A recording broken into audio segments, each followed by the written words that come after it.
Right, hello, good evening everyone, or good afternoon or whatever. So, this is Detroit, welcome. Yeah, really nice to do a street track, so I'm really happy to be doing this race, and we've got the America Championship race for those guys at this track this week, so hopefully those guys will enjoy and put on a show, and hopefully we can do the same on the Friday race and during the week. Hopefully we get some participation here, because I think it's a really nice track. So, let's just go through it. I'm just going to make some comments. Generic info first, 22 degrees. This lap was this one here, number 21, which was a few laps into a run, so a little bit of heat and fuel burnt off, but not too much. Yeah, this was my first run that I did. I did this car recently in the Lotus 79, so I'm kind of used to it. I just wanted to get this track guide out as quickly as possible for those who need it. So, yeah, let's just go straight away. I'm gonna just take these off because it's very loud in my ears, but I don't want to turn the sound down too much. So yeah, let's just go through. Let's do a bit of chase cam, I think, whilst we go through this. So turn one. This is kind of third gear or fourth gear corner. Basically, you've got a nice kind of... Wait, I've never used this UI before. Is this... Yeah, here we go. You've got a nice trail braking towards the apex. You could leave it in fourth gear or come down to third, whichever kind of you can deal with the best. Then I do short shift to fourth gear because you bring your car somewhat to the right hand side, and then this left-hander turn two, it's like really kind of understeery, and you need to make sure that you give yourself a good angle to accelerate because you've got this bump here, so you need to kind of be in a... You can't be steering too much whilst you're accelerating over this bump here, or else you're going to like slide the car. You can probably see how I kind of open up the steering a bit at this point right here. Open up the steering a bit as you go over that crest. Then down to turn 3. We're braking before the first marker board, so we're coming up to the 400 and we have to brake a bit before it. Brake pretty damn hard in a straight line before releasing second gear. And out of there. Now quickly up to fourth before going down to third. You could leave it in third if that helps with braking for the next. It might help you with stability. Just braking, I don't know, I don't even have a reference point for this. I just kind of brake in relation to when I upshift probably, or just looking at the apex. So I guess it's up to you to find a reference point. There's nothing really around here to look at, to be honest. So it's a bit difficult one. Now with these kind of 90-degree turns, you just want to be kind of gentle with your inputs. Let the car glide through before pushing out, and obviously you want to be getting as close to the walls as possible. So here on the exit, can be very close. Quickly jink over to the right hand side before braking in a straight line before where the wall kind of bends here. So yeah, we come over to the right and then straighten up, brake, down to third gear. Again, gentle trail braking. I'm pushing the throttle a little bit just to get more rotation. Bit of a Simon Edwards technique that. And then get close to the blue curb. And then again, pushing out, yeah, as close as you can to the wall again. Then once again for this one, again we're going to move to the left hand side before braking in a straight line. You can see that I left a lot of margin on this occasion, so you can get closer to the wall here before you start braking. Yeah, just move to the left and then go a bit more to the left. Brake in a straight line. Then again, really gentle. You have to be gentle with the trail braking of this one because it's easy to lose the rear end on entry if you're too aggressive with any inputs. And then again, this wall is really kind of a difficult one to get close to. I remember look how close I am to it here.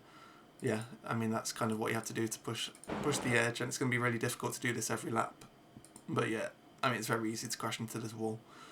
And then again with the exit, so you're getting close to the wall, then you're pushing out in third again, and again you need to get as close to the exit wall as possible. And again, yeah, really close on this occasion. So just practice, practice, practice. Again, be gentle with the inputs. Now, where are we now? We're coming up to turn 7. Turn 7, so we're going to move to the right hand side a bit to give ourselves some... We want to go in a straight line down to the to the left hand side here, so we open up on the right hand side a bit before jinking to the left, and then again just before this 400 meter board. Is this really 400 meters? It's a long way. 400 yards maybe. 400 miles maybe. So braking down to the left again, you want to be getting close to this wall to give yourself a nice open exit for turn 7. So just braking down to the left, close to the wall. This one can be third gear, can be second gear, it's up to you, whatever works best. Maybe third gear is more ideal, but second gear is obviously a little bit safer, and you can then short shift like I do here. Then pretty much you want to keep as much throttle as you can whilst going to the right hand side for turns, I guess 8, 9. Braking down to second gear, trail braking, close to the curb, and then just gentle with the throttle, feathering the throttle before you're confident that you can accelerate, because if you go full throttle here, you're just going to lose the rear end. So, yeah. Now this one's an interesting one. So I go up to 4th gear because I think when if you stay in 3rd gear, you have more engine braking. I don't know much, honestly don't know shit about cars, I'll be real, but you probably, when you have higher revs, it seems to like bog down, so I think that's to do with engine braking. So I think going up to 4th gear just helps with the coasting process a bit, helps the car like glide more. That's just how I feel. But you can do it in 3rd gear, it's up to you. And either way, we're then lifting and then we're starting to like trail brake. Well, I can't even call this trail braking, it's just kind of dancing on the brake pedal a bit, just to get the car slowing down and moving to the left as you approach this hairpin, because obviously we want to be on the left hand side to open up this hairpin, which is one where we want to stay very tight, because on the exit here, when you go to the left here, it like, you can see that the track dips down here, and you'll feel it if you accelerate on this part of the track, you'll feel the wheel spin straight away. So if you just stay to the right hand side as much as you can, you have more grip. So that's why we want to open up this hairpin as much as possible, go to the left hand side before braking, down to 2nd gear, trail braking, avoiding the curb, and then accelerating out in 2nd gear.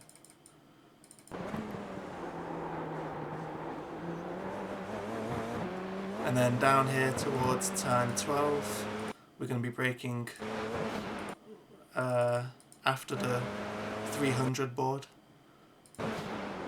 Down to 3rd gear, trail brake, go out a bit, again gentle on the throttle.